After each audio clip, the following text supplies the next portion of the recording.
Test, test, test.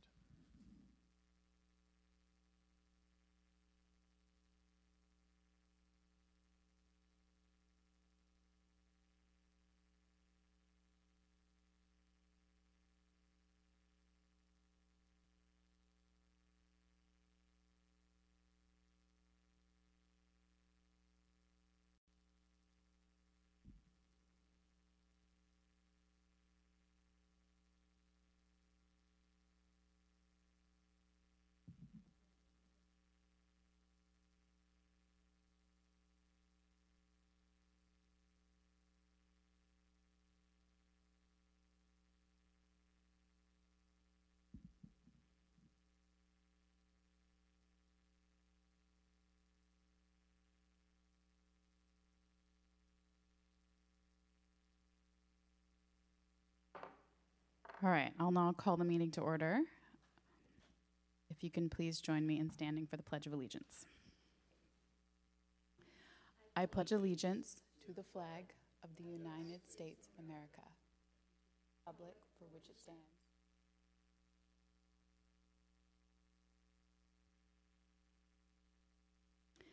Thank you. President Beltramini is not with us, but the other four of us are here, as well as our cabinet and Dr. Everett. May I have a motion to adopt the meeting agenda? Thank you. And a second? All those in favor? Aye. Thank you. All right, we have no public comments, so we will now move on to our budget public hearing of the 2026-2027 budget, beginning with a presentation from Dr. Fraser.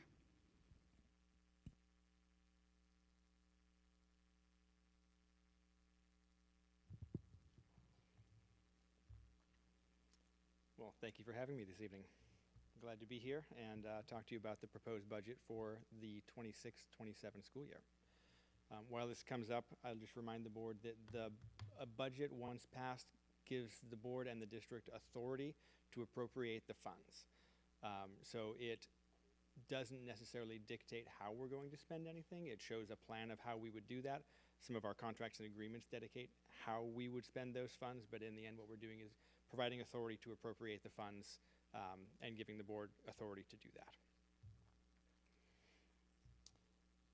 The school district budget has 5 independent funds. This is not new information to the board and probably most of the public who have been tuning into these things. But as a reminder, the general fund does the day-to-day operations. ASB are student determined, but they are public funds, and they are for the purpose of things that are cultural, athletic, social, and recreational. The transportation vehicle fund until this year had been only for the purchase of large yellow school buses and small ones, but yellow nonetheless. This year we're allowed to buy vans and count the van transportation in to-from transportation for refunds from OSBI. The capital project fund is construction and renovation of facilities, and the debt service fund makes payments on our bonds and outstanding debt. In this slide, it's just important to note that the general fund is the only fund that can directly fund our human resources, which is the most significant cost of the district, and 71% of the revenue to the general fund comes from the state and is allocated on a student-based per-pupil model. Here are some definitions. I'm not going to go through them all, but they're included with the presentation online for anybody catching up and watching online. MSOCs are something we'll touch on a little more specifically later, so I'll call those out: material supplies and operating costs. And here we come to the budget summary table. We'll come back to this, but I'll give you a moment to look. What you'll see there at the top is the revenue, next the expenditure, transfers out for those applicable funds, and then the total change to the fund balance. The bottom two reflect the beginning fund balance and the ending fund balance. And I would remind the board and public at this time that the beginning fund balances are all an estimate. We don't know the actual ending fund balances for the school year that's going to end in 11 days, and we won't until October. So these are our best guesses when these figures were put together. You'll notice we will be drawing down ASB. They have capacity to do that. The ending fund balance still over $446,000. and that was based on a plan that the students put together and submitted to us. Capital projects also shows a drawdown. We'll talk more about that specifically, but again, those funds are dedicated to a purpose, and that purpose is now tied to levy collections that involves, things that the public has asked us to do when they voted yes for that levy. So that's part of the plan. And the Transportation Vehicle Fund, when we budget that one, you'll see the expenditure is over $905,000 with a beginning fund balance of about $325,000. That is to anticipate when we put the budget together that there may be a delay in delivery of buses. There wasn't a delay in delivery, and last month you see we paid for those buses. So the budget had been sent to the ESD for approval before that happened, but the actual beginning fund balance is right around $5,000 for that fund. So we won't be spending the full $905,000 unless we receive unexpected revenue. But that's why that is budgeted with such a significant negative change to the fund balance. So we'll go quickly through the 4 minor funds and spend more time on the general fund after we go through these. So here's just a summary of their revenue and expenditures for the capital and tech budget, which is the capital projects fund. You see the levy collection there. We talked about a levy being $5 million in year 1. That's calendar year 1. So the collection of that $5 million starts in January of 2027 and runs through December 31st of 2027, which means that it's split across 2 school years. We are holding a balance of about $800,000 in anticipation of receiving some state grants. We don't have those lined up and ready to go yet, but if we do, we want that in the budget so that we have the ability to appropriate those funds. And if you look at the expenditures, the line item for equipment of $500,000 is related to the purchase of technology in the rotation that the board approved last spring. And the reason that's called out separately and not part of the total expenditures, not part of the transfer, is because that can come directly from the capital projects fund because it's tech related. But also, keeping it as a separate line item allows for more flexibility between what is a general fund expenditure for tech and what is a capital project expenditure for tech, and would allow the district, if we need to maximize that transfer of the allowable expenditures from the capital project to the general fund. I will say that in this year, the board, gave approval for more appropriations in a transfer than we will be making in order to allow the capital project fund to remain solvent and functional, and the general fund to still have an increasing balance. A few questions for you on this slide. Yes. Under the energy at 1.36 million, is that our electric bill? No, good question. Those are upgrades to our systems that would result in energy efficiencies. So when putting this together, those are the different types of expenditures we can have. Sites being groundwork, buildings obviously being our buildings, equipment is the technology like we talked about, and that energy would be a conversion to LED lighting, an upgrade to an HVAC system, something that would lead to energy efficiencies. It's called out specifically in the budgets because the state is providing funding for some of those things to happen. So they like to see the expenditures for it called out separately, which is fine. We like that too. So an upfront investment into areas that will then reap savings down the road. Correct. And then this last question, under revenue, total revenue 4.91 million, and total expenditures 4.931. Can you help me understand where that $20,000 difference comes from? The fund balance. So if you look back at this table here, you'll see the change to fund balance in the capital project fund is going down about $21,500. So this is where it goes? Yep. Okay. It's just a drawdown of the anticipated fund balance. The capital project funds is one that gets more activity than some of the others. If there's 3 that have, well, I shouldn't say that because there's activity in all of them, but different than the general fund where the majority of the cost is obligated through contracts and human resources and unavoidable costs like insurance and utilities. The capital projects fund we have large control over where those funds go. Now, we do have a plan that the board has seen and approved, and we're not going away from that plan. And starting in October, I have a series of meetings with some contractors to begin planning for spring construction for the spring 2027. Of course. Further questions on the capital project fund before we move on to the next?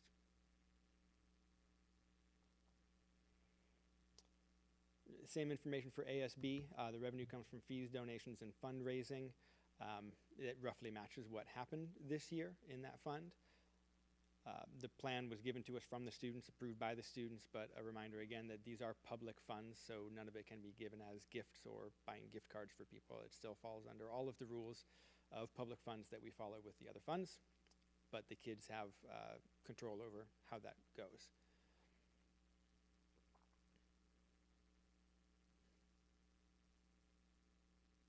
Bear with me. I think some of the questions I'll ask may be for the benefit of others that are either watching or will watch. But Appreciate that. Under the expenditures, in light of what you just talked about, what it can and can't be used for, can you help us understand a little bit when it says expenditures, but then it says private monies? Sure. Can you talk about what that line means? Yeah, so the ASB, thank you, good question. The ASB fund can be used as a placeholder for something dedicated to a specific person or activity. So for example, if I wanted to donate $2,000 to the ASB to ensure that any student that made state in band got to go, that would count as a private fund because it's dedicated to a specific purpose. Scholarships also go that same way. And funds that are not directed towards any of those other things, but are a benefit to our students and can be donated to the ASB fund. Yep. Okay, further questions about ASB? Okay, yeah. Yep. All right, so there's the debt service fund.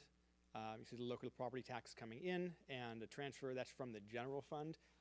And I remembered my notes today, which I hadn't done all of last year. The transfer from the general fund related to a $791,000 loan that we took in June of 2021 to finish completion of the high school. We currently owe $420,000 on that, and it will be paid off in June of 2030. So that's a transfer from the general fund to the debt service to pay off that loan. The others are related to bonds that voters approved back in 2015 and 2013, I believe. And they're set to be paid off in June of 2028 and June of 2035. Sorry, those are my notes. 2035 is when the second one gets paid off. So, yep, the debt service fund just does interest and principal on our outstanding debt. That one's pretty straightforward. But I will pause for questions. All right. The transportation vehicle fund, we talked about this one. It anticipated a higher fund balance than it will have, and you'll see that there's $400,000 in settlements as well. This past year, we did have a bus that was totaled, and about $198,000. So that's, if we have two buses that need insurance payments and get settlements for it, plus the depreciation payment, which is the way that OSPI funds the ongoing replacement of our school buses and now our vans. And the expenditures to match that fund, anticipating spending everything we would have plus the fund balance. Again, the fund balance is lower than was budgeted for, so we won't have $905,000 to spend. But we did receive two brand new buses at just recently, last couple months.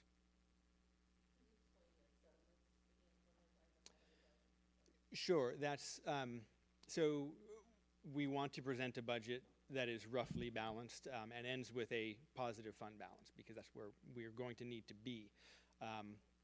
So if we anticipate, okay, if there were two buses that, say they got in a collision and they were both totaled, then we would receive about $400,000 in our insurance payments to replace those budgets, or so to replace those buses. So by including the revenue, we can also include the expenditure.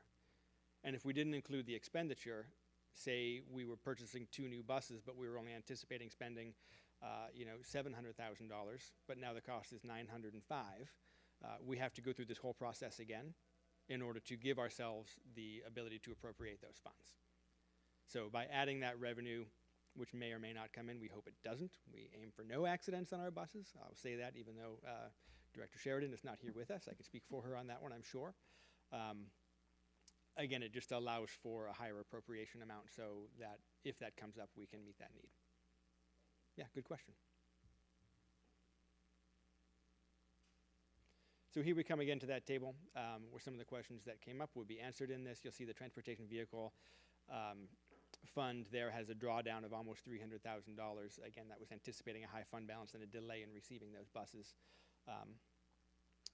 But all funds ending solvent, which is better than we did last year, I would add, for the benefit of the board and public, where we had the capital project funds go over and was starting at a balance of negative 125. And that was due to some ongoing projects that were in the summer and needed to be funded up front and paid for by the levy in October. OSPI let that one go. There were no consequences to that, but we endeavor to not do that again. So we'll now move into the general fund, which we'll have more detail on because it is the most major of those 5 funds and does encompass the majority of our spending. So here's some history going back to 2016-17, and you can see the expenditure in orange, the revenue in blue, and you can see the differences sometimes, some years between those two numbers. 24-25 had a bit more revenue than expenditure. 25-26 roughly balanced, and again this budget at 26-27 proposed is fairly well balanced within about $25,000.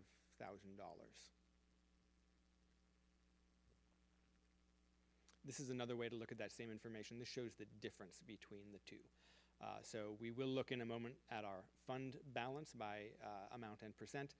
And what you'd see is that between 2016 and 2017, the fund balance did go down significantly, but it was higher then, and that was likely a planned drawdown. And in 21-22 and 22-23, again, there were significant dips to the fund balance that brought us lower than board policy, and since then we have been recovering. I will note as well that the years 25-26 and 26-27 are still an estimate. 25-26 again is not known until that year finishes and we're able to complete that report, and 26-27 is based on every factor between today and this time next year. There's the fund balance by dollar figures, and again you'll see what was likely a planned drawdown and then a significant drop from 2020 to 2023 and recovering since then. Brian, you said you had to submit this for ESD review. Yes. When you did that, what commentary or observations or concerns, if any, did they have about our fund balance or the state of where we're at? In that review, that's not necessarily a review of our overall financial health. That's a review to make sure that the budget makes sense and there's no anomalies. It's a second check on my work. It is a process where if our fund balance had continued to go down from 22-23 to 23-24, they may note that. I did have some specific conversations with folks at the ESD, and I know they've reached out to Dr. Everett as well. The ESD does help us monitor our fund balance and the fiscal health of the district, as does the state auditor's office, and you received that report from them. What both note, both the ESD and the state auditor's office note, is that while our fund balance is low, and everyone, including I believe the board, would like it to be higher, it is going up. It's not trending in the wrong direction currently, so we're not at risk of financial insolvency.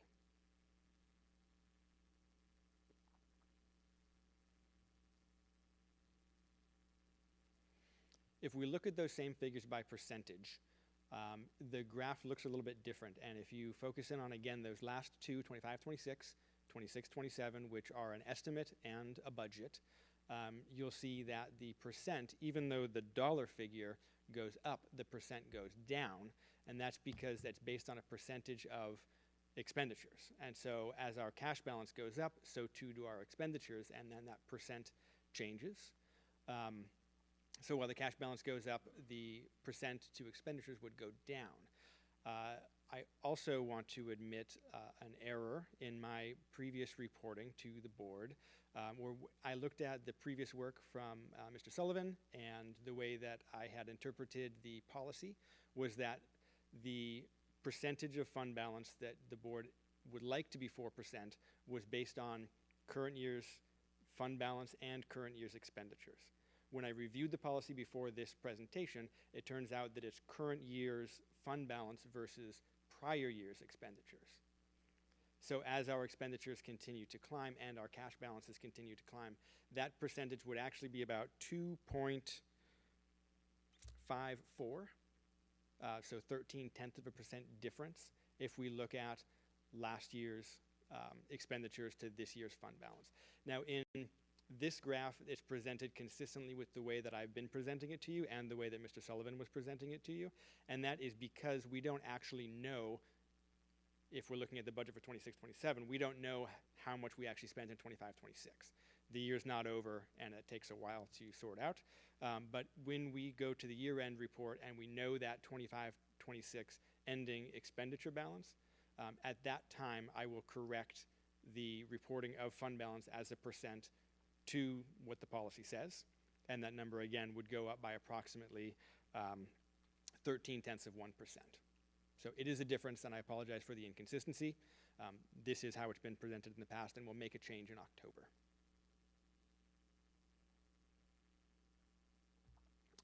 With that change, I would also note that 25-26 and 26-27 are more even. It's about no change when you look at the fund balance in that way, the way that we anticipated. Again, we don't know 25-26 numbers.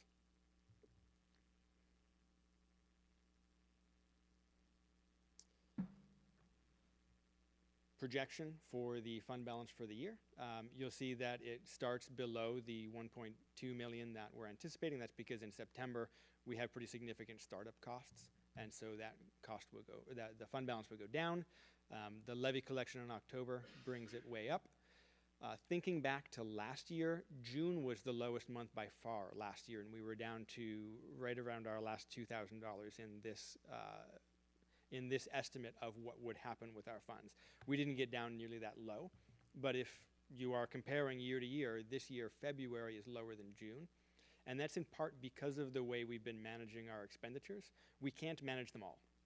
Our contracts dictate that 85% of it goes out a certain way because those are our human costs, but we've been working hard in the finance office to find costs that we can defer to when the state gives us more money, which are July and August. So if you were comparing past years to this projection, you'd see that in past years, June goes down more, July and August would go up more. And one of the major costs that we have there is in the past, in May, we've made a payment, half payment to our insurance, which is about $480,000 for that half payment in June, which causes a significant, drop to June. This year we split it out into 3, as the board has discussed before. We've already got clearance to do that again, so we're looking at managing our fund balance to not drop so significantly in June, but then also we have about $160,000 payment in July and August that otherwise weren't included in prior years.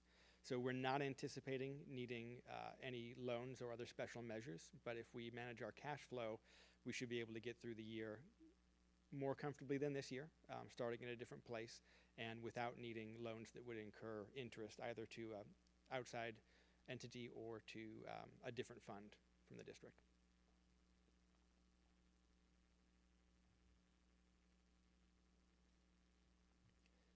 Is a more specific way to look at our revenue sources.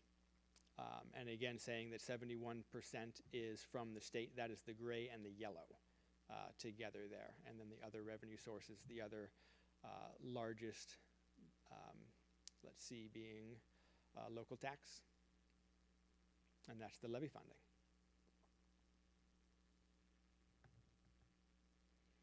Expenditures broken down in another more specific way, where you can see the salaries of different certificated and classified groups along with the benefits all lumped together. Supplies and operating costs we'll talk a little bit more about in a little bit. And there's the total broken down by those categories.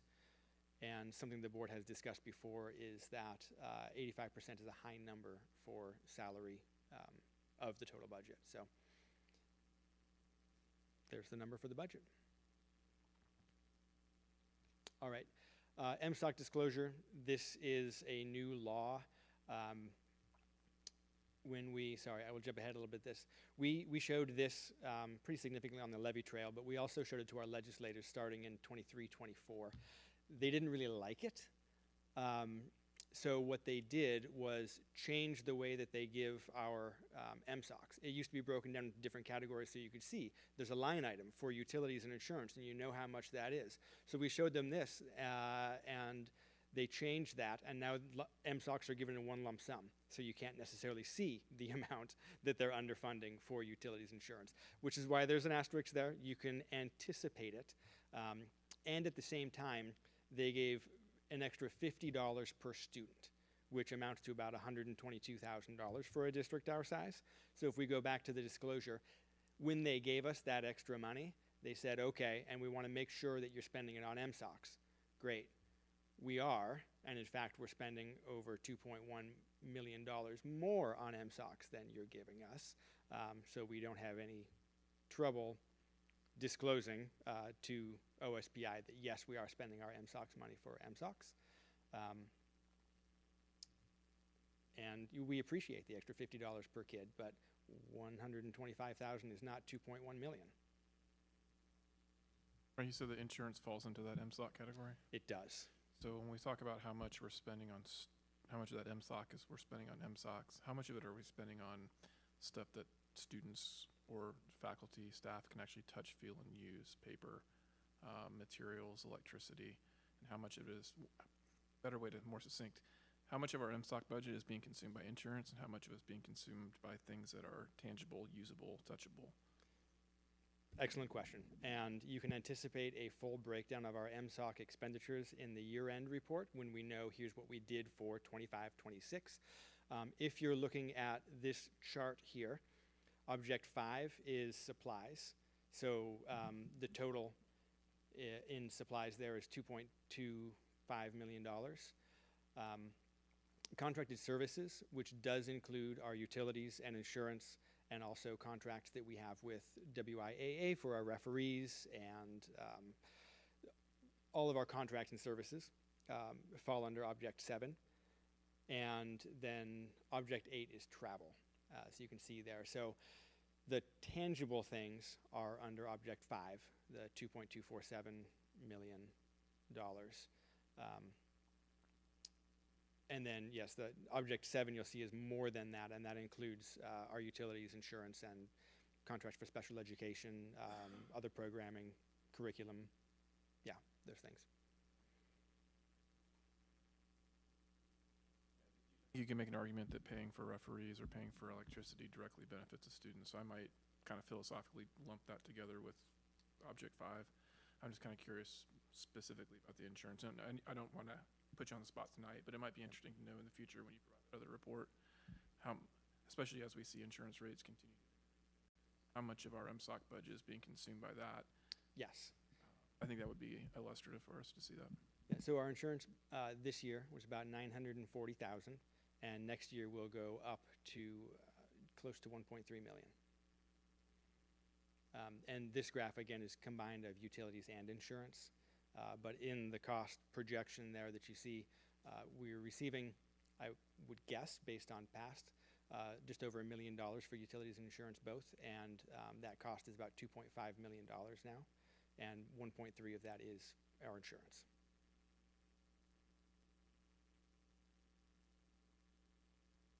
Insurance rates are not necessarily, maybe this is a question for Dr. Everett, but to use an imperfect analogy, like if we are young drivers with a perfectly clean record and a high GPA, that doesn't particularly matter for us, does it? We're more affected by a broader rate as applied across the state, or if we were a really good squeaky clean district with no claims and no accidents, our rate would be reflective of who we are. Are we subjected to a broader rate?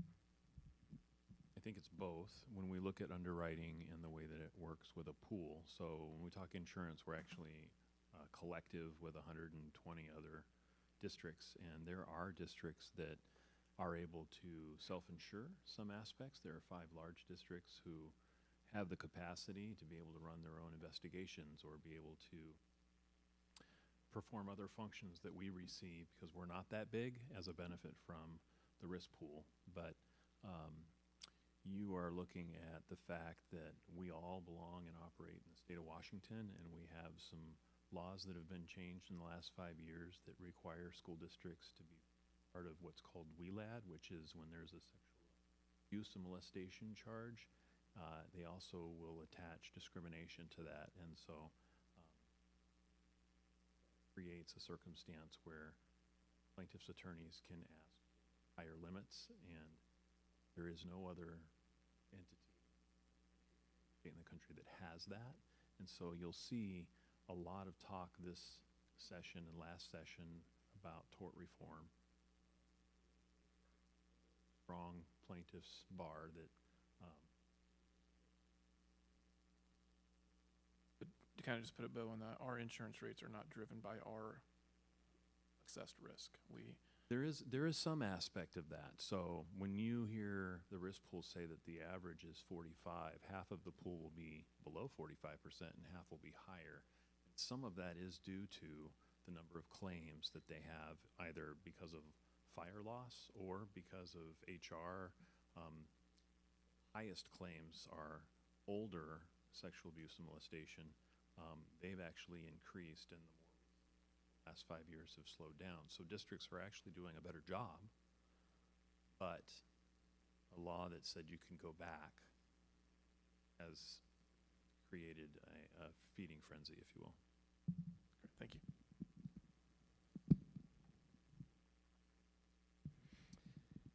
Some better news for the district. Even as we have engaged in reductions across the district, enrollment has been going down, and it's been a challenge. The student to staff ratios continue to actually improve. So in blue, you'll see the overall student to staff ratio. For every one adult, there's 8.71 students. And that's not much change from the 9.25, but it's trending in the right direction. The student to certificated staff, you'll see, is relatively steady from 14.6 in 23-24 to the anticipated staffing levels of 26-27. And the classified staff ratios have gone down pretty significantly from 25.26 to 21.79. So, we do and have talked a lot about the cuts that have been necessary. But I like to think about it this way and think, our student to staff ratio is still pretty good. And yes, there have been reductions, but there also has been dropping enrollment that made those reductions necessary. And I think looking at this, our staffing levels remain in line with what they were in 23-24. Again, that's anticipated enrollment for 26-27. But for 25-26, those are real numbers that we had and have. So personally, I like to look at it this way, as opposed to looking at it as a package of reductions. Despite being the finance guy, I still do like some good news sometimes. So we're looking at a 4-year projection. Here are some assumptions that we're making. They're big assumptions. The farther out we go from a point in time, the less accurate our estimates are. But we are estimating enrollment to continue to decline. We're assuming that then the board continues to adjust our staff to match the enrollment, as we've just shown we're doing. We're assuming that there's no changes, positive or negative, from the state legislature, and no increase or withholding from federal funds. And if we do those things, then we will continue to slowly trend in the right direction. In order to get to 4% in 29-30, we'd be looking at $2.3 million instead of the 1.6. So if all of those assumptions are true, and if our budget for 26-27 is perfectly accurate, and so are the budgets afterwards, we still won't get to 4%. However, looking at we'll look at a financial report for this current school year and see that in March, when I presented the board with the estimate of just under $1.3 million for an ending fund balance for this year, it's likely to be more than that. And that's something we discussed at the time and since then, that 26, 27 may be a more balanced budget, but we may have a more significant increase in 25, 26 based on an unexpected bump in enrollment. The additional kids who were here at the beginning of the year, even though they didn't stay to the end of the year, kept our average high and therefore our funding level higher than we anticipated when the budget for 25, 26 was put together.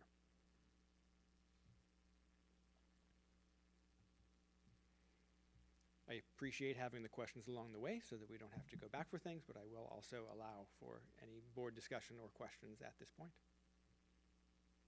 More bigger picture question again, maybe for folks that were paying attention during the levy or have ongoing questions. So when I look at slide 12, Nick, Ms. Tesh, if you could bring slide 12 back up. I don't Look have at the historical general fund revenue, and then thinking about the 4 assumptions that you just talked to us about. With enrollment continuing to decline at a 1 to 2%, using a crystal ball, how does our revenue and then corresponding expense continue to increase if our enrollment is dropping off at 1 to 2%? That's a question that I think a lot of folks ask themselves when they look at the annual budgets and it's more each year, but our enrollment is declining. How do we square that circle? I think largely that's inflation and just the cost of stuff going up, right? We run a very significant transportation operation and the cost of diesel is going up. It's not just our utilities and insurance, it's most everything. And that said, when the state allocates our money based on the prototypical school model, they also do allocate some more every year, typically in an inflationary rate that doesn't keep up with our actual inflation and hasn't historically. But the cost of all of the stuff is going up, and also as we negotiate our contracts, the board has had a desire to give an inflationary % increase to our staff in knowing that their costs are also going up. It's not just the district costs. So the 85% of our cost that is based on salaries is going up by an inflationary factor. And the state doesn't keep up with that, but that is a large annual increase that we have engaged in, so far as I know, every year since the state has allocated funds in that way. Of course. I have a couple of comments, and then I just want to follow up with a question. First, again, we do so much of this hoping that people are listening, recording, or interested in watching the recording of this. And putting a punctuation mark on the fact that our utilities and our insurance and our MSOT costs are just really so out of control, right? So I think it's a $1.5 million gap between what we're getting for the state and what we have to budget. And, wanting to thank our community for voting for the levy, because really that's the only way that we can pay that bill, and showing how important that levy is, right? $1.5 million not funded by the state. And at the same time, since 2018, our utilities and insurance have more than doubled, right? And then the rate from the state has been flat. So I want to make sure that that's out there in the universe for us to continue to talk about how important it is that we're putting pressure on our state legislators, that doesn't just come from the people in this room, that comes from the community as well, and that we continue to support schools with levies. It's the only way to continue to educate our kids and to do better for them. So my only question for you, Brian, I think is, again, we ask you to do a lot of crystal balling when we're here in this room, but do you see something happening? I think that I try to keep on legislative issues, but is there a conversation happening about how to fix this? This is a huge difference. This is our fund balance getting to almost 5% if we weren't filling this gap, right? So is there pressure somewhere? Are there conversations amongst other finance directors and superintendents around this? Because we have a lot of challenges, but this seems to be the one that really is hitting us upside the head pretty, and it's the last 6-8 years, right? Well, I would hope that the superintendents are a little more optimistic about all that than the finance folks, because what we see and are anticipating is that the legislature believes they have acted by enacting the millionaire's tax that I will reiterate we never asked for. And they believe that that will fix their budget problems, and when they fix their budget problems, they can help us fix ours. I will allow space for Dr. Everett to chime in about what superintendents may anticipate, but I'm not expecting major action from our legislature, though we will continue to ask and push for it. And our district, I believe, will have a concerted effort to lobby not only our local legislators, but the legislature as a whole to make substantive changes because they need to. And if you're paying attention to such things, there was another very large district that just went into binding conditions, and that's Vancouver Public Schools, has now entered binding conditions. There's another small district near Walla Walla that went into binding conditions recently, and there may be other districts locally that are having similar pressures and challenges. All districts locally are having similar pressures and challenges, but others may be going into binding conditions because of those challenges. So it's a problem that we can show and have determined that it is a problem. So far, our state legislature has declined to act in a meaningful way in the near term. Thank you, Brian. Meredith, can I ask a quick follow-up question on, when you mentioned the millionaire's tax, do you have enough visibility into how that was written?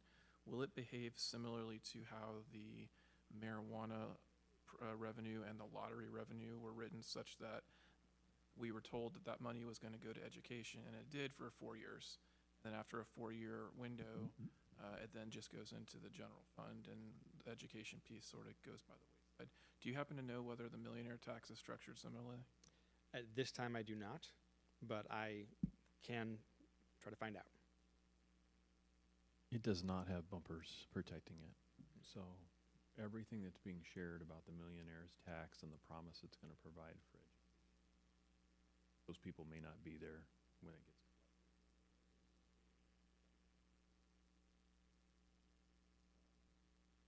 I think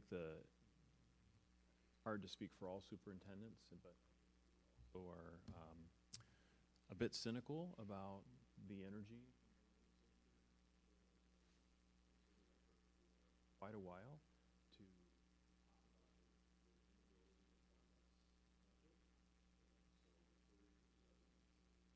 hear often from our legislators that they are tired of McCleary, and the reality is that inflation far surpassed what they provide. Model has never been with costs that schools incur. So we will definitely be advocating. Not only are we fighting the perception that adequately, we're also fighting the perception that we're mismanaging schools.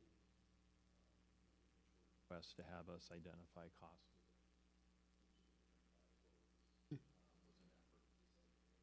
Putting the money where it's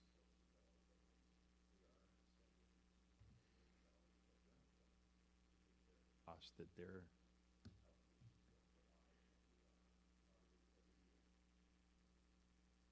that doesn't seem to hold. So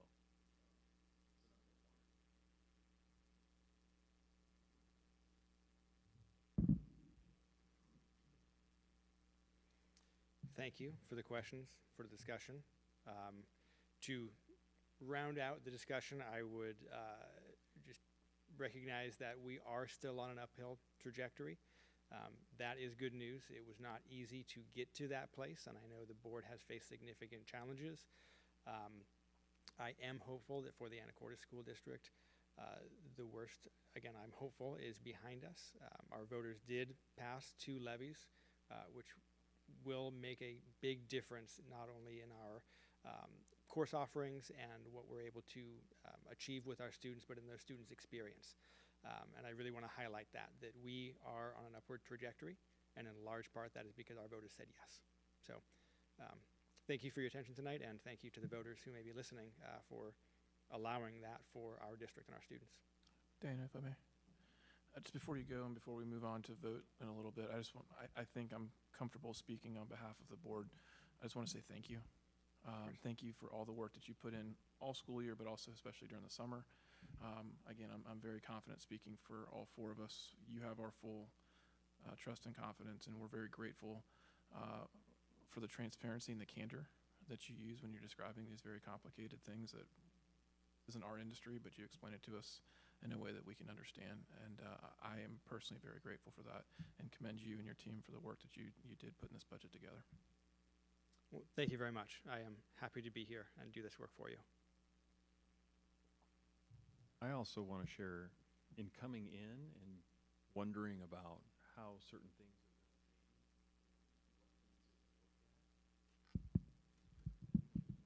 Sorry, I'm new to this tonight, so just seeing what the finance department and the cabinet with our building leaders, it's a group, it's a team effort, and so the energy that's been put in trying to identify how do we continue to provide the services and the great experiences for students and still do these things that are required to keep us in a good position does deserve thanks. So, nice job.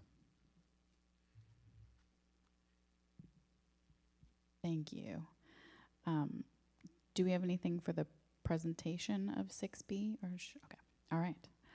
I will now open the public hearing on the Anacortes School District's 2026-2027 budget.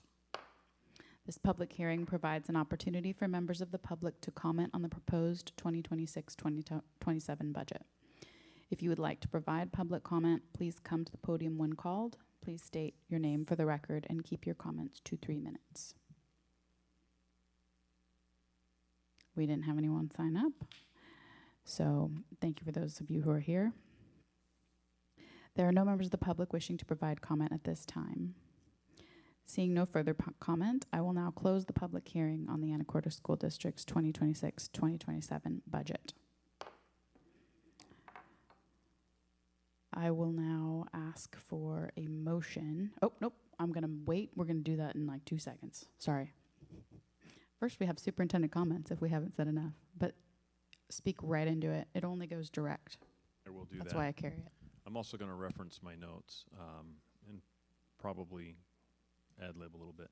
I have 5 or 6 different topics, and I think just to share a bit about what I've experienced and what I've seen since July 1 and previous, but we are preparing for welcoming our students back, and we have ourselves in the final stretch of preparing for the new school year. Across the district, staff have been working on facilities, on grounds, on transportation, technology, making sure that our staffing and our students are supported when they come in. Much of this work happens behind the scenes, but all of it contributes to what students experience. We want each and every student to feel welcomed, safe, supported. Our maintenance and grounds team has been busy addressing safety, accessibility, and facility needs, including replacing HVAC filters, converting fluorescent lighting to LED lighting for supporting students with sensitivities, and servicing the septic system at Fidalgo Elementary. Our custodians, as you can imagine, have been cleaning and waxing our buildings and preparing for common spaces. The condition of our schools reflects how we care for our students, our staff, and community's investment in our schools. I'm grateful for the people working hard behind the scenes to make sure that we are ready for school on September 3rd. It has been a pleasure going out to the buildings. It's a little early to see teachers. I did see a couple the other day, but having to navigate, I had to convince a couple principals that I would actually pay attention to their waxed floor, don't walk here, and so I walked around a couple times, but it's been good to get out and get familiar with the district. We had an opportunity this week to welcome a few new teachers to Anacortes.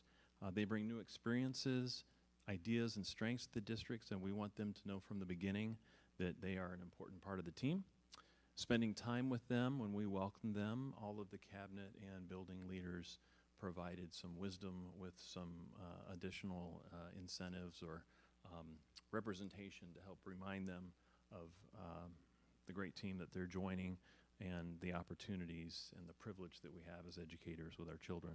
But it was a good reminder, too, that ensuring belonging is there for our staff and our adults in the system is also probably more important than just our students, because they create the conditions for which our students flourish.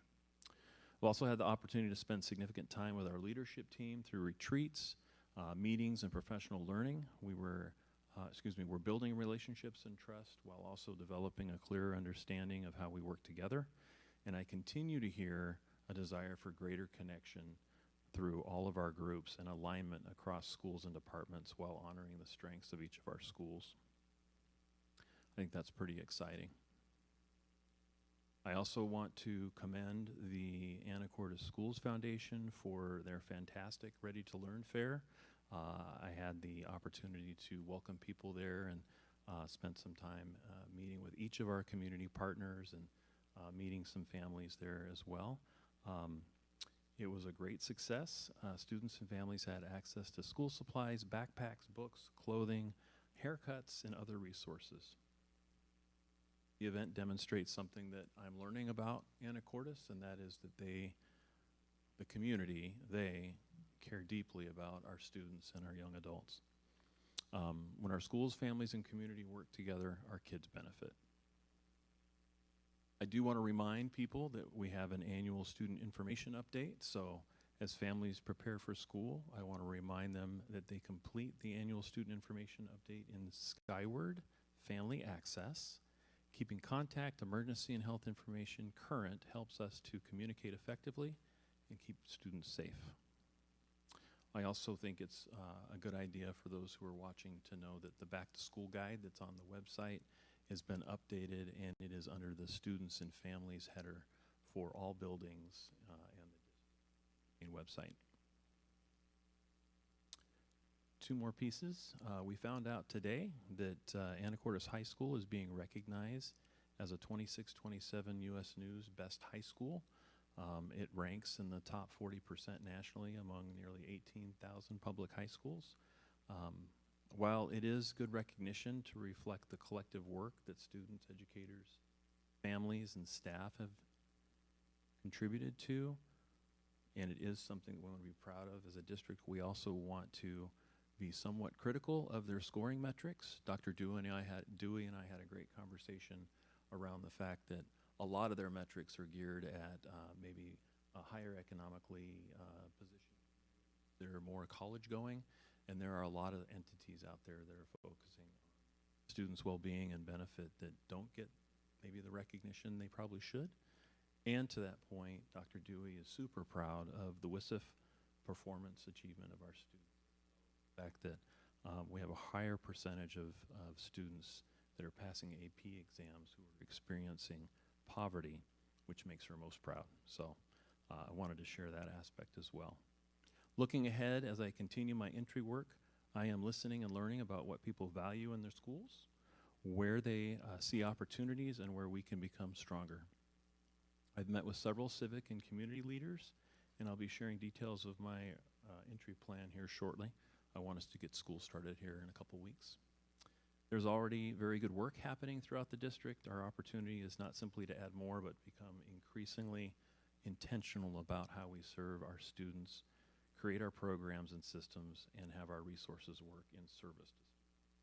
We are essentially 2 weeks away. We are exactly 2 weeks away. And I am grateful for the work of our staff, the partnership with our families, and the community and the leadership and support of our board. I am excited for what lies ahead and very much looking forward to our first year. Thank you. I will start off our board comments just with a couple things. I know we've mentioned them, but very grateful to our community for passing the levy. We've talked a lot about that, and really grateful that we're able to provide what our students need in spite of state funding challenges. We have had a fantastic summer with 2 retreats, which was maybe more time than the cabinet wanted to spend with the board, but I think it's been, no, I see positive. We've had such great learning, and I just, getting to know you, Dr. Everett, and learn about, I'm excited to see where this goes this year. I think heard a lot of excitement in the community, both from students and staff, and just really looking forward to starting to see all that work I know you all have been putting in this summer. Excited for the kickoff where people get to hear about it. So grateful for that. And then, of course, to our Schools Foundation for the Ready to Learn Fair. I had to miss it this year, but I heard wonderful things. And then I just am hoping that our many partners know how grateful we are. Always feel grateful in the summer as well, just seeing how many different community members and organizations step up and support us. So I'm glad you're getting to see that as we welcome you to the community. Does anyone else have any comments? I just have a comment about the Ready to Learn Fair. So not only is the Anacortes Schools Foundation board and all their volunteers an amazing group to work with, and all the volunteers that have been there. This year I got to work in the registration table again, and I'll tell you, I don't know what the numbers are yet, but I'm pretty sure they were up from the last couple years. And we had just a prime example is a father who came and he was so humbled, saying he had, to come and receive benefits for his kids, backpacks and stuff, that he's never had to. He's always been the one to donate to the Schools Foundation Ready to Learn Fair, but this year things are so tight that he had to avail himself. And we had such a great conversation about this is what it's for, and so just want to thank them again. Schools Foundation, it's amazing, and I think it's been about 25 years. I'm not sure on the number, but it's a really amazing community. So thank you, Anacortes Schools Foundation.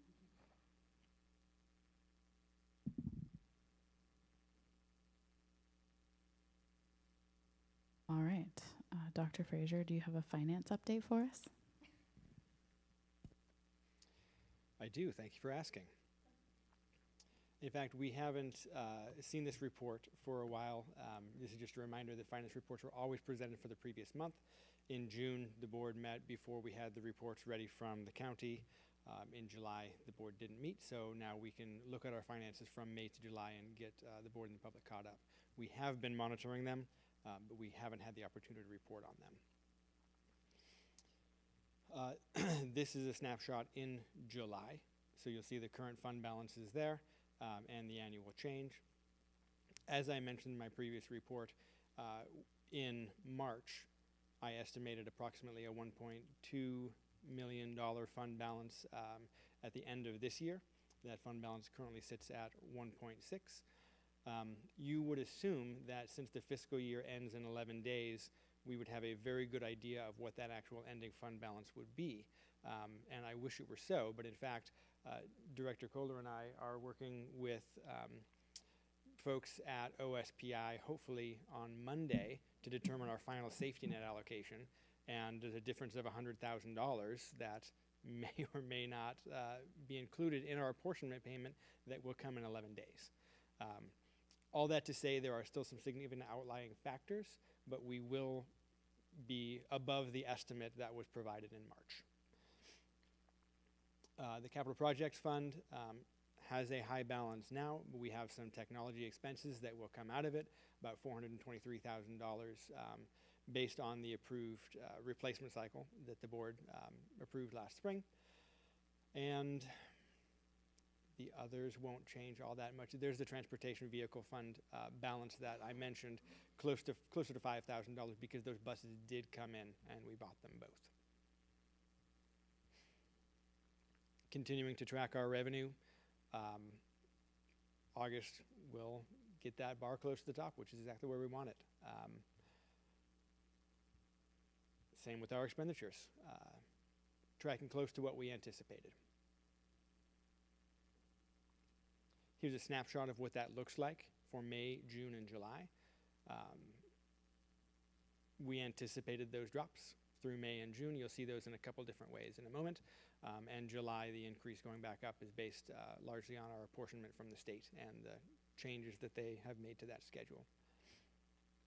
Here's another way to look at those same numbers. Again, expenditures in orange, revenues in blue. You can see the mismatch in April due to our levy collections, the mismatch in May and June due to the state apportionment. Looking at it this way, you'll see that our revenues are all over the place, where our expenditures are actually very stable. So the pattern that we see in the fund balance is based on our revenues, not necessarily our expenditures. Those expenditures do continue to climb. June, July, and August have an additional $160,000 payment in them. That's the bump that you see in October, where October's expenditures are higher than others. And also throughout the year, based on student needs, we have additional staff members coming on. Summer months also have some cash outs and payouts of our contracts as well. So we anticipated seeing that slowly climb, but again, relatively steady compared to our revenue. All of that adds together for this pattern, which again was anticipated, though we did start in a better place than we projected. So we're not getting nearly as close in June as we were worried we might be. And also, we didn't pay our full insurance payment in May, so the decline wasn't quite as steep.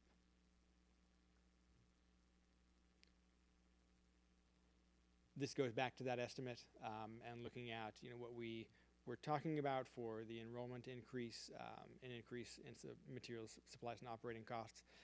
And again, potential increase in safety net funding, that was budgeted at $300,000. The current allocation that has been dedicated from the state and federal government related to these high needs, complex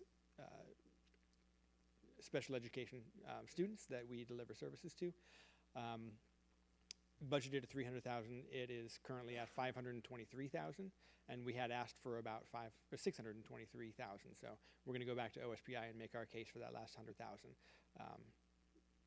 So wanted to highlight this because I did present a conservative estimate, and it's coming in higher than that, which is good news.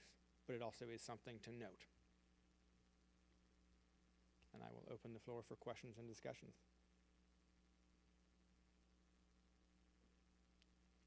Okay. You've informed us. We don't have any questions. Thank you. But for new business, do you have a comment for us for the addendum to the superintendent of schools employment contract? I do, yes. So at the commencement of the superintendent search process, the board and Dr. Everett engaged in a collaborative process to determine his contract. That was based on a full comprehensive salary study for superintendents both across the state with similar sized districts and regional districts. The board wanted to capture the full picture of that contract at that time. Having made that agreement, Dr. Everett has come back and requested that there be an amendment to his contract, which is it's reflecting reductions that have been made over time across the district. And Dr. Everett has expressed that he wants to experience that along with everybody else who has over time with the district. He stands with the district in solidarity in our solvency and wanted to present this addendum to the school board to approve the reduction of the buyback for vacation days that are allowable in his contract. So whereas there were 15 in the original agreement, again, based on those comprehensive comparable studies, we would reduce that number from 15 to 3 days available for buyback. So this is Dr. Everett's request to the board in an addendum to his contract, if the board would so choose to do so.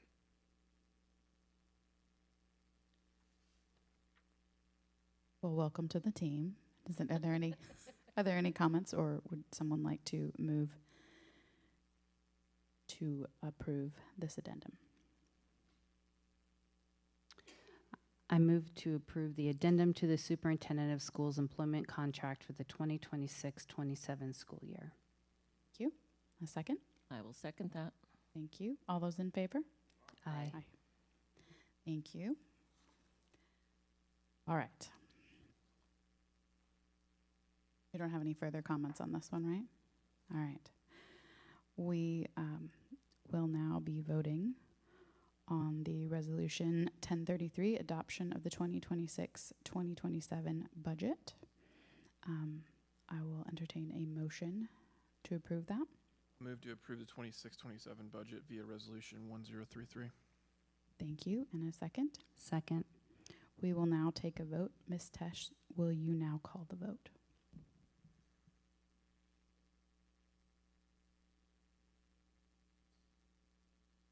Apologies.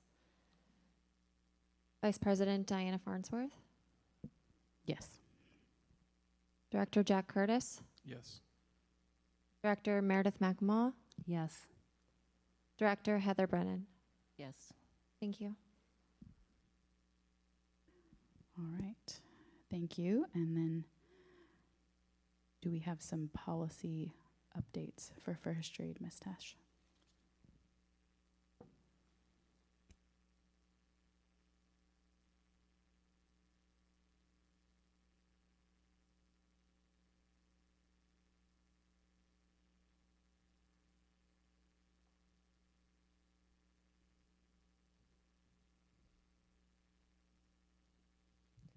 Good evening, board. My name is Nicole Tesh, and I am here tonight to present the policy updates for August 20th, for 2026.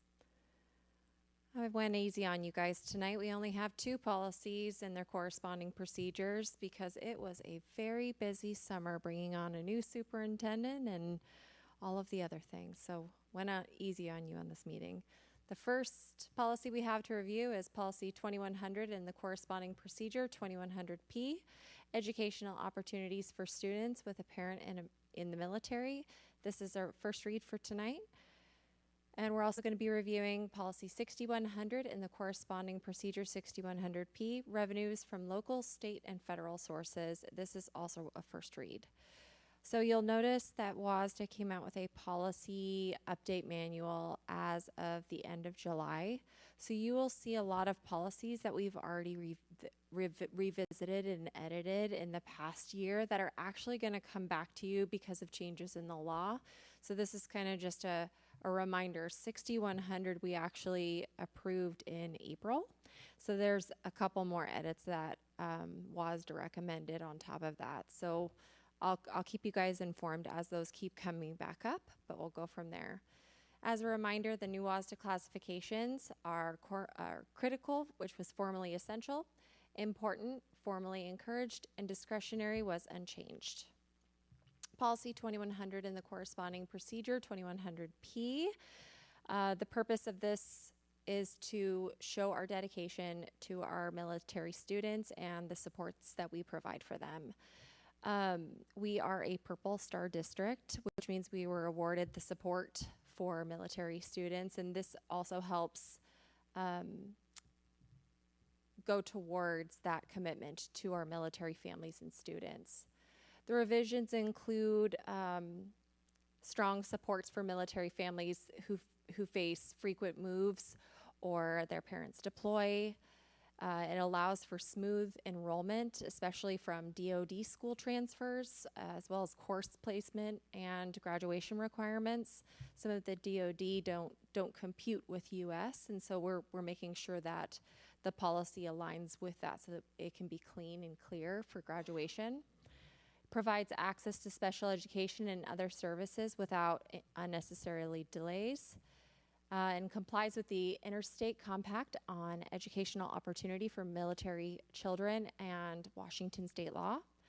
It does require procedures to support coordination between schools and districts when military families move, so that coordination can be seamless for those families. Do you have any questions? Great, this one will move forward to the consent agenda at your September 17th board meeting. The next policy up is policy 6100 and the corresponding procedure 6100P. The purpose of this one is to ensure local, state, and federal revenues are managed and spent responsibly, transparently, and in compliance with applicable laws and requirements. The revision, which we just made the edit to the procedure, now they say, we want you to remove the procedure. So we reviewed it, we looked at it, and a lot of things were duplicated in the policy, so it's kind of redundant.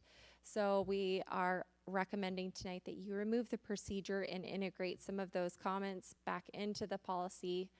There's also some additional verbiage about some of the changes that occurred with federal impact aid requirements.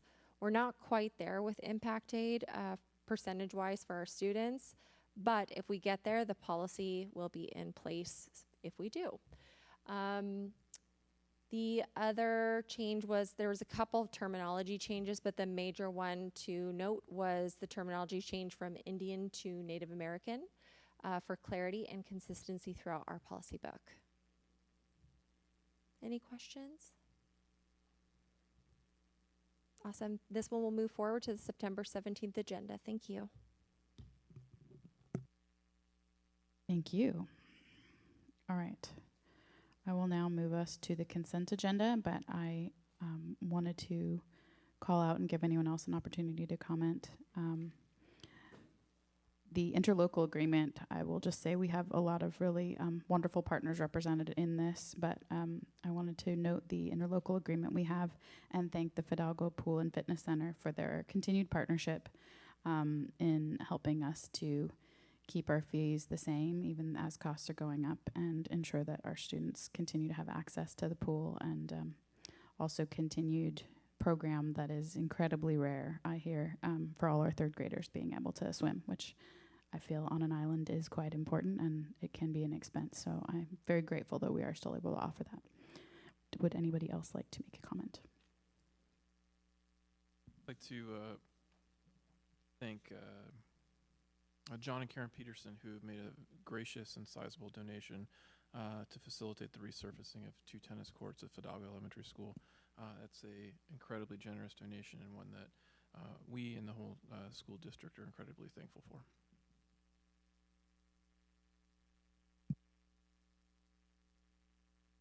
Like to share its appreciation with the city of Anacortes. As we all know, the financial circumstance for 25-26 was difficult, and the city stepped in and fully funded support for student resource officer for just the 25-26 school year. So I'd like to recognize their partnership and support for that need.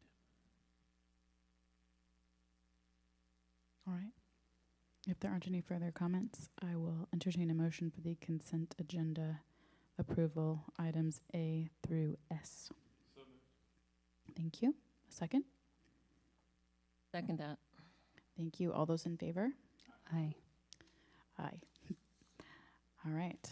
Looking forward to our board calendar. We have our first study session and business meeting on September 17th, and then note the change to our site visit at Islandview Elementary on October 8th. And then October 22, study session, and November 5th, site visit at Mount Erie. Thank you.